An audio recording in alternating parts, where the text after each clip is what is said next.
오경 희망 아이디어 시리즈를 하고 있습니다. 오경 5권의 책에서 각각 7개의 하나님 주신 희망 아이디어를 길어 올리고 있습니다. 오늘은 민수기 5번째 희망 아이디어의 31번째 시간, 닮고 싶은 사람 곁에 서라, 이런 아이디어를 함께 나누려고 합니다. 인생에도 썰물의 시간이 있는 것 같습니다. 붙잡았다고 생각했는데 손가락 사이로 모래가 빠져나가는 것처럼 사람도 빠져나가고 의욕도 나가고 체력도 빠져나가고 때로는 신앙의 영적인 힘도 빠져나갈 때가 있습니다. 오늘 모세는 그런 썰물의 한복판에 서 있습니다. 시작은 백성의 음식 불평이었습니다. 배가 고파서가 아니라 공교롭게도 지루해서였습니다.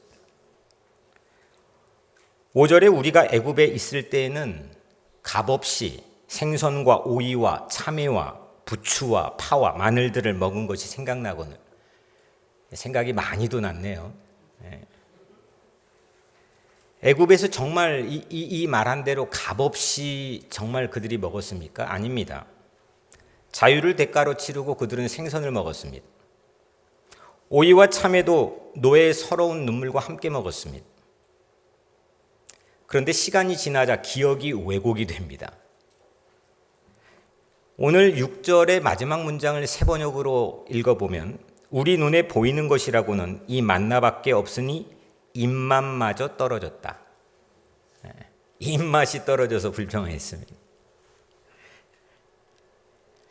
불평할 일이 되기도 하겠지만 그들이 가졌던 기억에 비춰보면 입맛이 떨어졌다고 기억해야 되나 싶은 마음이 듭니다. 입맛이 떨어지는 게 화근입니다. 하늘에서 밥이 떨어지는데 이게 당연해지고 그 기적은 급기야 지루해졌고 그리고 입맛이 떨어졌습니다. 기가 막힌 구원을 잊어버릴 때 과거의 마늘과 파는 미화가 되고 오늘의 만나는 지겨워졌습니다. 이게 그들만의 이야기입니까? 여러분들은 어떻습니까? 여러분들은 이러한 때가 있습니까? 어제가 부임한 지 저에게는 16년째가 되는 날이었습니다. 저의 공개해도 되겠지만 성도들 다 아니까 제 패스워드 이런 게 모두가 523입니다. 되돌아봤습니다. 나는 처음 올 때처럼 목회하고 있는가? 모든 것이 당연하지 않고 감사하는가? 물론 의도적으로 맨하탄 길거리에 익숙한 거리를 다니면서도 저는 의도적으로 와 합니다. 잃지 않으려고. 그런데 많이 회개가 되었습니다. 제가 목양하는 성도들, 제가 대하는 모든 것들, 매너리즘에 빠지지 않고 당연하지 않다 생각하며 여전히 설렘을 유지하고 있는가? 회개되었습니다. 여러분의 영혼을 먹이는 만나인 이 설교를 준비하는데 제가 지루해지면 어떨까요? 이 과정 자체가 지루해져 버리면 어떨까요? 오늘 본문의 사람들은 이 만나를 16년 동안이나 먹지 못한 게 아닙니다. 먹은 게 아닙니다. 만나를 그들이 먹은 지 고작 1년 남짓 지났을 뿐입니다. 1년 지났습니다. 그런데 벌써 지겨워졌습니다. 여러분에게 만나인 이 설교가, 제가 선포하는 설교가 지겨워집니까? 이렇게 물어보면 아니라고 하겠죠.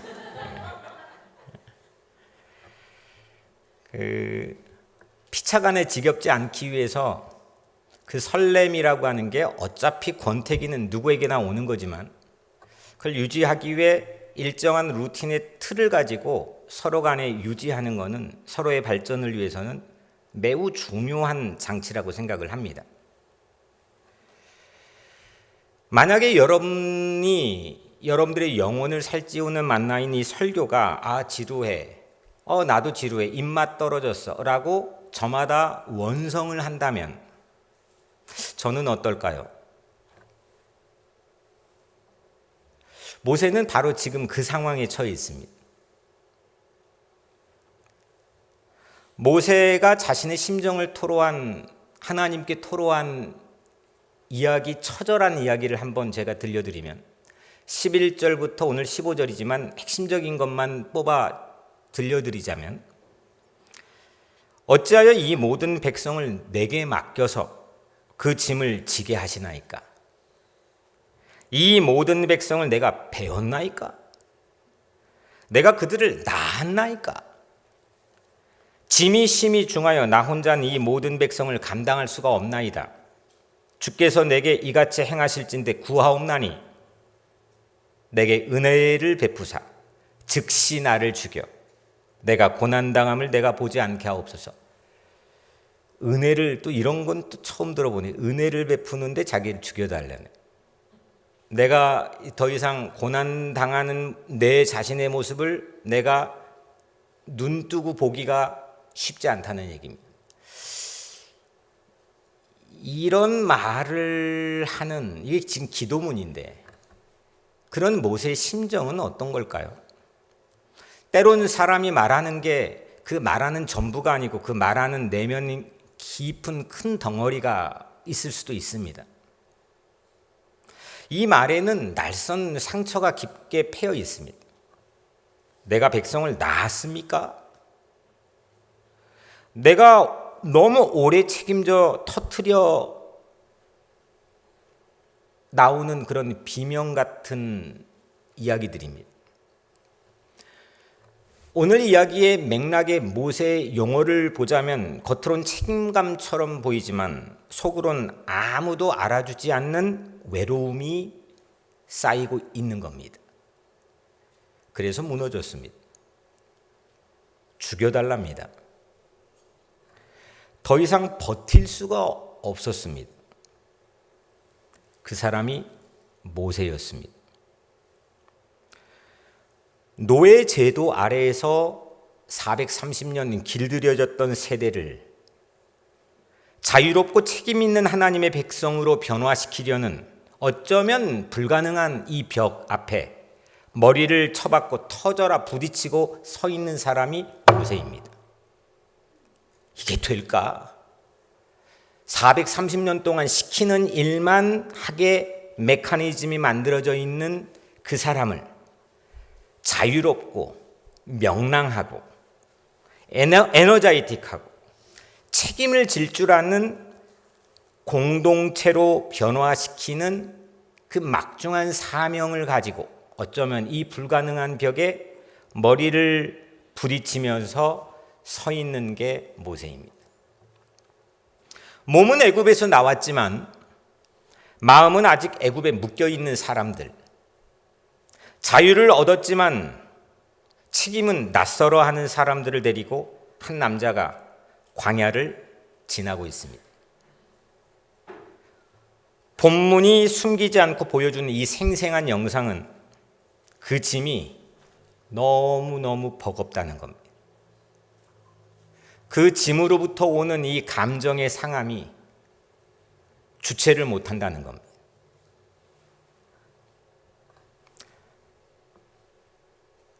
사람들이 짐이었습니다. 한편 그 사람들이 그리웠던 겁니다. 이런 모세는 무인도처럼 보입니다. 실체는 있는데 채워져 있는 사람은 없는 그 무인도 같은 모습이 모세입니다. 혼자 짐을 지고 있습니다. 혼자 듣고 혼자 판단하고 혼자 견디는데 누구도 헤아려 줄 사람이 없습니다. 그 마음을 조금만 헤아려 주면 사실은 될 수도 있는 건데 누구도 그 곁에 있지 않습니다. 여러분들은 어떻습니까? 자녀를 키우면서 아니면 직장을 다니면서 심지어는 교회 생활을 하면서 여러분들은 어떻습니까? 이것이 우리 인생의 단면은 아닐까요? 그런데 놀라운 건 성경은 이 사실을 부분적으로라도 감추지 않습니다. 모세뿐만이 아닙니다. 엘리야도, 그 강고한 엘리야도 왕에게 처음, 통수권자에게 처음 대들었던 엘리야도 로뎀나무 아래에서 하루는 죽기를 간구했습니다. 예레미야와 욥은 자기가 태어난 생일을 수차례 저주했습니다. 요나는 죽는 게 사는 것보다 낫다라는 말까지 했습니다. 시편의 시인들은 처절하게 부르짖었습니다. 성경의 위대한 사람들은 우리는 그 부분을 잘 스포트라이트를 안 하는 경향이 있는데 오히려 훨씬 많은 분량 그들은 초인이 아니었습니다. 그들은 울었습니다. 그들은 지쳤습니다. 그들은 외롭기도 합니다. 우리가 뭔가 오늘 이 타이틀 희망 아이디어라는 타이틀처럼 이 문제를 해결하기 위한 솔루션으로 다음 단계로 넘어가기 전에 우리가 간과하지 않아야 될 중요한 뜀틀은 성경이 이렇게 감추지 않고 있다는 솔직함입니다. 감히 모세가, 다른 사람도 아닌 모세가 자존심도 없는 건지 이런 기도문을 버젓이 공개합니다. 여러분들은 가능할까요? 내가 권사인데, 내 그래도 명색이 목사인데, 내 마음속에 있는 어려운 아니면 어두운 그늘을 경거망동하게 보일 정도로 비신앙인 것처럼 보여진 이런 말들을 솔직하게 이야기할 수 있을까요? 오늘 모세는 하나님 앞에서 위선의 눈꼽만큼도 보이지 않습니다. 해법은 그 솔직함에서만 시작됩니다. 모세의 솔직한 기도 없이 하나님의 희망 아이디어는 공개되지 않습니다. 하나님 앞에 감추지 않는 탄식은 불신앙이 아닙니다. 오히려 하나님께 모든 것을 가져가게 하는 믿음의 시작일 수 있습니다. 모세가 무너짐을 숨기지 않았을 때 하나님은 그 자리에 새로운 길을 열어가십니다. 하나님은 나 죽여달라는데 내가 왜 저 사람 배웠습니까? 나랑 무슨 상관입니까? 나에게 왜 이렇게 무거운 짐을 맡겼습니까? 나 괴롭습니다. 하나님은 나를 왜 괴롭게 하려고 작정하셨습니까? 이런 이야기를 토로하는 모세에게 야, 네가 믿음이 없구나 이렇게 하지 않으셨습니다. 에이, 정신 차려 이렇게 하지 않으셨습니다. 내가 명색이 지도자인데 그것도 못 견뎌? 라고 이야기하지 않으셨습니다. 놀라운 것은 뜻밖의 하나님의 반응입니다. 그 반응 안에 오늘 살펴볼 놀라운 하나님의 아이디어가 담겨 있습니다. 오늘 16절에 노인 중 백성의 장로와 지도자가 될 만한 자 70명을 모아 내게 데리고 와 회막에 이르러 거기서 너와 함께 서게 하라 했습니다. 사람 때문에 지친 모세에게 또다시 하나님은 사람을 붙여주십니다. 지도자로 신뢰받는 70명입니다. 말에 무게가 있고 연륜이 있고 존경받으며 모세를 둘레에서 지켜줄 수 있는 70명을 서게 합니다. 이 70명은 특별히 모세 오경에서 이 70은 하나님의 매직 넘버입니다. 저는 이걸 전공했잖아요. 실제로 매우 유력한 전문가들은 이 70이라는 숫자가 오경에서 매우 중요한 숫자로 핸들링합니다. 이 70은 작은 시작을 아주 커다란 백성으로 자라게 만드는 하나님의 매직 넘버입니다. 한번 여러분들과 나눈 것처럼 출애굽기 1장 5절, 출애굽기 맨 앞에 여러분들이 그냥 스쳐 지나가는 맨 앞에 가장 핵심적인 구절 하나, 야곱의 허리에서 나온 사람이 모두 70이요. 아니 그냥 심심풀이로 이 자신들이 가장 자랑하는 역사인 출애굽의 가장 선두에 이 70을 그냥 심심풀이로 박아놓지는 않았지 않았겠습니까? 야곱의 허리에서 나온 사람이 모두 70이요. 이 70이 하늘의 별처럼 바다의 모래처럼 많아지고 결국은 출애굽을 이루는, 또 나라와 민족의 기틀을 쌓는 가장 핵심적인 동력의 씨앗이 70명에 나왔다는 그들의 신앙 고백입니다. 70명은 그들에게 자긍심입니다. 그런데 이 70은 야곱의 허리에서 나왔다는 겁니다. 이 야곱의 허리, 예렉 야콥은 창세기 32장이 야곱의 환도뼈와 동일한 단어입니다. 무너진 자리입니다. 아이를 못 낳는 자리입니다. 그건 생산이 불가능한 자리입니다. 하나님의 약속이 끊긴 자리입니다. 그런데 거기에 나온 70이 출애굽을 일으켰다는 게 그들의 신앙 고백인 겁니다. 그런데 여기에만 70명이 나온 게 아니고 창세기 46장 27절엔 애굽에서 요셉이 낳은 아들이 2명이니 야곱의 집사람으로 애굽에 이른 자가 도합 모두 70명이었더라. 신명기 10장 22절에 애굽에 내려간 내 조상들이 겨우 70명이었으나 내 하나님 여호와께서 너를 하늘의 별같이 많게 하셨느니라. 이 70명은 끊임없이 반복되고 심지어 사도행전 7장에 스데반이 마지막 죽으며 설교했던 그때 스데반의 설교 안에서도 75명으로 소개가 됩니다. 야곱의 무너진 허리에서 나왔던 70명, 그 70명과 비견하게 하나님은 오늘 무너져버린, 쓰러져버린, 바닥이 나버린, 형편없어져 버린 그런 모세 곁에 70명을 세우게 하십니다. 그 무너진 사람 곁에 함께 짐을 질 수 있는 70명을 모세의 주변으로 둘러싸게 합니다. 그리고 오늘 마지막 절인 17절은 오늘 하나님의 아이디어에 엑기스가 담겨 있습니다. 내가 강림하여 거기서 너와 말하고 내게 임한 영을 그들에게도 임하게 하리니 그들이 너와 함께 백성의 짐을 담당하고 너 혼자 담당하지 아니하리라. 내가 강림하여, 하나님이 모세에게 강림해서 거기서 그 자리에서 모세와 말하고 너에게 모세에게 임했던 영을,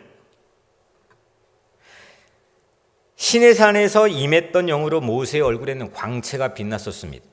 출애굽기 34장 29절엔 산에서 내려올 때 모세는 자기가 여호와와 말하였으므로 말미암아 얼굴 피부에 광채가 나니 수건으로 자기 얼굴을 가리웠더라. 하나님과 독대를 해서 말을 했는데 얼굴에 빛이 나는 겁니다. 그런데 지금 모세의 얼굴에는 광채가 옅어졌습니다. 지금은 죽기 아니면 까무러치기.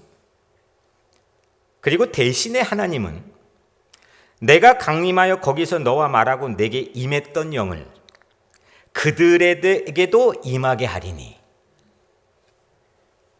대신에 하나님은 하나님이 강림하여 모세와 말하고 임했던 영을 70명에게 임하게 해주는 겁니다. 그리고 모세는 자신에게 임했던 영이 가득한 꽉 찬 그 70명에 둘러싸이게 됩니다. 이것이 하나님의 아이디어입니다. 모세는 그리고 70명을 거울처럼 바라봅니다. 내가 열망했던 모습, 내가 가장 피크를 밀물이었대, 물이 들어왔을 때의 모습. 하나님은 닮고 싶은 사람 곁에 모세를 세워줬습니다. 모세의 문제를 없애주시거나 아니면 그들의 불평을 당장 사라지게 하신 것이 아닙니다. 광야를 꽃길로 바꾼 것도 아닙니다. 하나님은 모세 곁에 자신에게 임했던 영이 강렬하게 임하고 있는 70명을 세워서 그들을 바라보게 했습니다. 그리고 닮고 싶은 사람 곁에 모세를 세웠습니다. 친구는 나를 닮게 하는 사람입니다. 우리는 닮고 싶은 사람 곁에 설 필요가 있습니다. 부부가 살면 닮는다는 말도 좋아하면 닮아지는 거죠. 근데 왼수면 안 닮겠죠. 사회학에 매우 재미있는 출산 연구가 있습니다. 이 사례를 제가 몇 가지를 갖고 왔는데 시간 관계상 하나만 소개를 하자면 2006년 엘리아나 쿠지엠코의 연구에 따르면 형제 자매 중에 한 사람이 아이를 낳으면 그 후에 24개월 안에 자기도 아이를 낳을 가능성이 약 15%가 상승한다는 겁니다. 47년 동안 관찰한 통계입니다. 그러니까 누가 내 형제 중에서 가까이 있는 사람이 애를 낳았어요. 24개월 안에 내가 애를 낳을 확률이 많아지는 겁니다. 그래서 우리 교회는 계속 애를 낳는 겁니다. 그래서 우리 교회의 모토는 뭐죠? 꺼진 배도 다시 보자. 네. 이런 통계, 사회학 통계에 비춰 말하자면 우리 여덟을 줄기차게 나온 우리 양 장로님은 아주 큰 사회학의 공헌을 하고 있는 셈인 거죠. 가까이 있는 사람의 영향을 받게 돼 있습니다. 불평하는 사람 곁에 있으면 감사하는 게 어색해집니다. 다 불평하는데 거기 끼어가지고 혼자 감사하면 또 뭐야? 이럴 거 아닙니까? 그죠? 맞아. 냉소적인 사람 곁에 있으면 믿음이 유치해 보입니다. 반대로 기도하는 사람 곁에 있으면 기도가 부끄럽지 않습니다. 사람은 곁에 있는 사람을 닮아갑니다. 누구를 옆에 박아두고 있느냐가 내 삶의 상당 부분을 결정한다는 겁니다. 그리스도인의 신앙은 상당히 왜곡되는 모습도 없지 않아 있지만 고독한 영혼 하나가 하나님 앞에 홀로 서는 이야기로 끝나지 않습니다. 1대1로 하나님과 나 은혜 받고 뜨겁고 이런 고난을 뚫고 나왔는데 이런 1대1 관계로 끝나는 게 아닙니다. 늘 성서에서 고백하고 보여주는 그리스도인의 신앙의 귀결은 공동체입니다. 하나님은 우리를 그리스도 안에서 자신에게도 묶어주시지만 하나님에게도 묶어주시지만 동시에 서로에게도 끈으로 묶어주십니다. 신앙은 이런 깊은 의미에서 바라보자면 어쩌면 거룩한 우정이라고 말할 수 있습니다. 우리는 친구를 닮아갑니다. 내가 되고자 열망하는 믿음의 모습과 닮은 사람 곁에 서십시오. 내가 열망하는 나는 저는 23살 때 찰스 하돈 스펄전에 미쳐가지고 3년 동안 그 스펄전 곁에 서려고 영국에 유학 간 겁니다. 무니칸 목사님에게 20대 후반에 3년 동안 미쳐서 저는 그분의 모든 책들을 제 옆에 두고 탐독했습니다. 닮고 싶어 하는 것을 곁에 둘 때 나는 거기에 쉐이핑이 되는 겁니다. 그리고 나도 누군가가 닮고 싶어 하는 그리스도의 친구가 되십시오. 여러분 누구 곁에 계십니까? 여러분들 곁엔 누가 있습니까? 여러분들은 주로 누구와 이야기합니까? 내가 되고 싶은 모습과 다른 사람 곁에 있습니까? 나는 또 누군가에겐 닮고 싶은 사람이 되어본 적이 있습니까? 그런 사람이 생각이 나십니까? 내 약점을 정당화해 주는 사람, 그거 얼마나 고마워요. 내 약점을 정당화해 주니. 내 불평을 키워주는 사람, 얼마나 속 시원해요. 나만 불평한 줄 알았는데. 그런데 그런 사람들만 찾지 말아야 됩니다.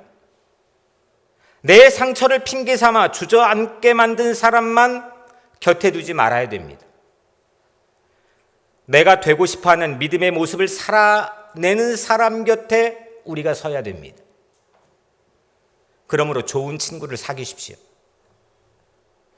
그러나 그보다 더 중요한 것은 좋은 친구가 내 곁에 설 수 있는 좋은 친구가 내가 되십시오. 누군가 내 곁에서 믿음을 배우고 싶어하고, 누군가 내 곁에서 감사를 배우고 싶어하고, 누군가 내 곁에서 고난을 역경을 이겨내는 모습을 배우고 싶어하고, 누군가 내 곁에서 온유한 모습을 배우고 싶어하는 그런 사람이 되십시오. 어떻습니까? 모세 곁에 세워진 이 70 노인의 이야기가 근사하지 않습니까? 그러나 이것은 더 큰 구원을 향한 그림자일 뿐입니다. 모세는 백성의 짐을 결국 혼자 감당하지 못했습니다. 나자빠졌습니다. 그래서 하나님은 같은 방향을 바라볼 수 있는 동역자들을 붙여주었습니다. 그러나 훗날 한 분이 오셨습니다. 그분은 우리의 짐을 나누어서 지신 정도가 아니라 우리의 죄짐과 우리의 죽음의 짐을 온전히 홀로 몽땅 짊어졌습니다. 그분이 예수 그리스도입니다. 예수 그리스도는 변함없이 우리 곁에도 그러하십니다. 모세는 백성의 불평 앞에 무너졌지만, 우리도 그렇지만, 저도 늘 그렇지만, 예수는 죄인들의 조롱과 배신과 버림받음 속에서 십자가를 짊어졌습니다. 역사상 가장 깊은 썰물인 제자들도 빠져나가고, 뭣도 빠져나가고, 다 빠져나가고, 심지어는 나의 하나님 어찌하여 나를 버리십니까 하는 아버지도 빠져나가는 그 가장 역사상 깊은 썰물 한복판에 십자가에서 예수님께 서셨던 유일한 까닭은 여러분들이 짐을 홀로 지지 않게 하시려는 것입니다. 이제부터는 너희를 종이라 하지 아니하리니 너희를 친구라 하였노라. 이런 과분하고 송구한 대우가 어디 있습니까? 예수 그리스도는 나의 가장 좋은 친구입니다. 내가 가장 닮아야 될 친구는 오직 예수 그리스도인 줄로 믿습니다. 그래서 우리는 닮고 싶은 예수 곁에 서야 합니다. 그리고 그 예수는 교회에 성령을 부어줬습니다. 오늘 모세에게 임했던 영을 70 노인에게 부어주셨던 것처럼 하나님께서는 예수 안에 성령을 교회에 부어줬습니다. 세상의 모든 사람들은 이 교회를 보고 이 교회 곁에 서고 이 교회 곁에 서서 닮아가기 원해야 됩니다. 그래서 교회는 우리가 닮고 싶은 사람 곁에 서는 우정의 집이 되어야 합니다. 우리는 혼자가 아닙니다. 서로에게 지체입니다. 연결되어 있는 지체입니다. 여러분들이 하나님의 자녀라면, 여러분들이 하나님의 가족이라면, 여러분들이 하나님의 백성이라면 우리는 다 연결되어 있는 지체입니다. 우리는 함께 짐을 지는 하나님의 백성입니다. 인생 광야를 혼자 걷지 마십시오. 불평하는 사람들 틈에서도 감사의 사람 곁에 서십시오. 절망하는 사람들 틈에서도 기도의 사람 곁에 서십시오. 무너지는 사람들 틈에 서서 세우는 사람들 틈에 서십시오. 다 안 된다고, 이제 끝났다고, 이젠 절망이라고 말하는 세상 가운데서도 된다고, 해보자고, 할 수 있다고 말하는 희망의 사람들 곁에 서십시오. 우리는 친구를 닮아갑니다. 닮고 싶은 사람 곁에 서야 합니다. 무엇보다 우리가 가장 닮아야 될 분 예수 그리스도 곁에 서십시오. 이것이 하나님의 희망 아이디어입니다. 예수님 곁에 서면 불평이 감사로 바뀝니다. 예수님 곁에 서면 고독이 사명으로 바뀝니다. 예수님 곁에 서면 절망이 희망으로 바뀝니다.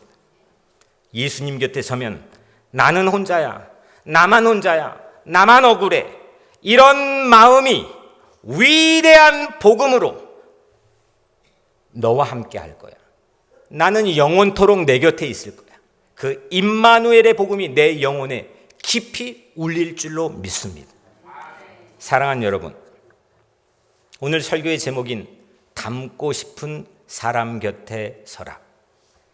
하나님의 위대한 이 희망 아이디어를 명심하십시오. 좋은 친구를 사귀십시오. 좋은 친구가 되어 주십시오. 무엇보다 예수 그리스도 곁에 서십시오.